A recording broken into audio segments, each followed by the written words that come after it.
guys, I thought I'd do a quick video for you today showing you how I stitch. And right now I am home convalescing with recovering from pneumonia, so hopefully I won't cough throughout the video. It won't be too annoying. I'll try very hard not to. And the camera may wiggle a little bit because I am sitting on my bed. Now I'm going to cough. Excuse me. So the bed is not quite very stable, so the camera may move a little bit, so I apologize for that. So what I have is I do have my lap stand from Kay's Creations, and I love this lap stand. I do have a video on it on my channel. It is currently hanging over my knees so that I can get it in the shot, which is not where I usually stitch, so it is a little further away from me. So the stitching today is going to be a little bit awkward, and it's probably not going to be very fast. But it's just a point to kind of show you how I do it, so I'm not really worried about the speed. And maybe it's better because then you can kind of see what I'm doing. Now, what I have here is I am using an 11 by 11 Q-snap.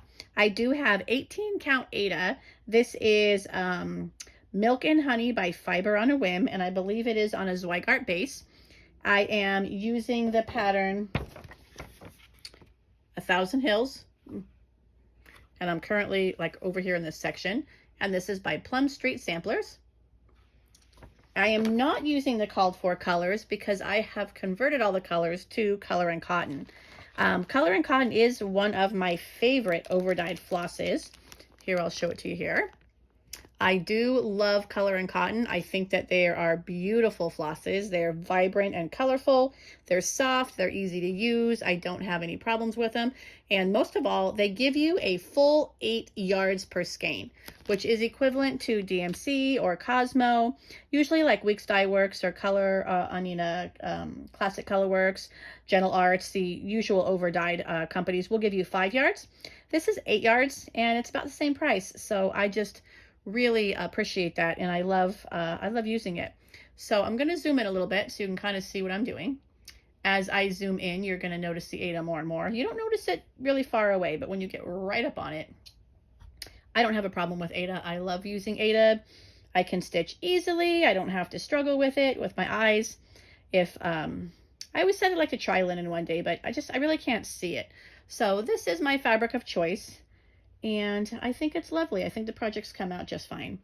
So what I'm going to do is show you kind of how I do this. See if I can get in a little bit closer here. I am working over here. And what I do that you normally will not be able to see is on the back side of this, I pinch my fingers right up behind the fabric, and I do feed the floss through my fingers. It helps to smooth it out. It eliminates any tangles and any knots, which I hate having to stop and deal with a knot. So in this way, I never have to worry about that. I will, let me just check my pattern, make sure I know what I'm doing. Yep. So I will come up, like I said, I'm kind of far away, so is that where I'm coming up at? Nope, already wrong. Sorry, move over one. And I will feed that floss through my fingers on the backside. And then run it through my fingers on the front side. And that's how I'm able to stitch without getting knots or tangles. Oh wow, this is really awkward with it hanging over my knees. But it's the only way I could get the camera in here to show you. Normally, I can kind of go along at a pretty decent clip. But like I said, it's far away. You can kind of see how that works here. And it's sort of a nice setup.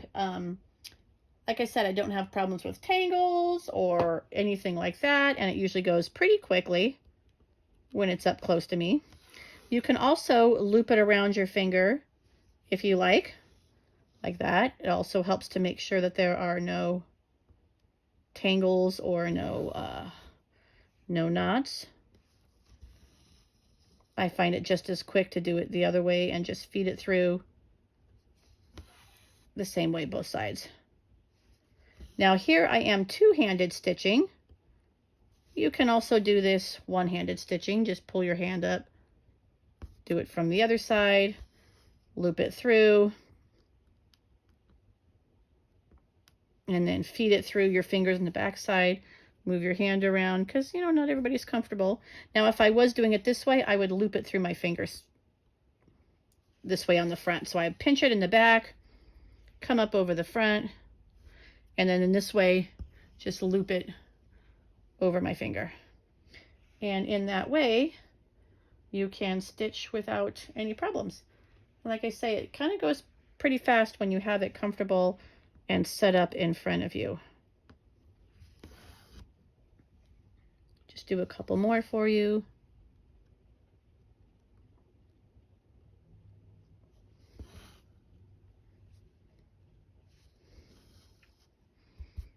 Wow, I don't know how they used to do this in the olden days when they had their large tapestries on those stands so far away from them. I'm finding it difficult to have it so far away from me. So I can't quite see. But anyway, so you get the idea. And like I said, just a quick little video just showing you how I kind of go about doing that. And the nice thing is if with the stand, if I need to go, I can just flip it over the back side. It flips over easy peasy. So everything is just simple and my stitching is enjoyable. So hopefully you found that interesting, and I will see you guys next time.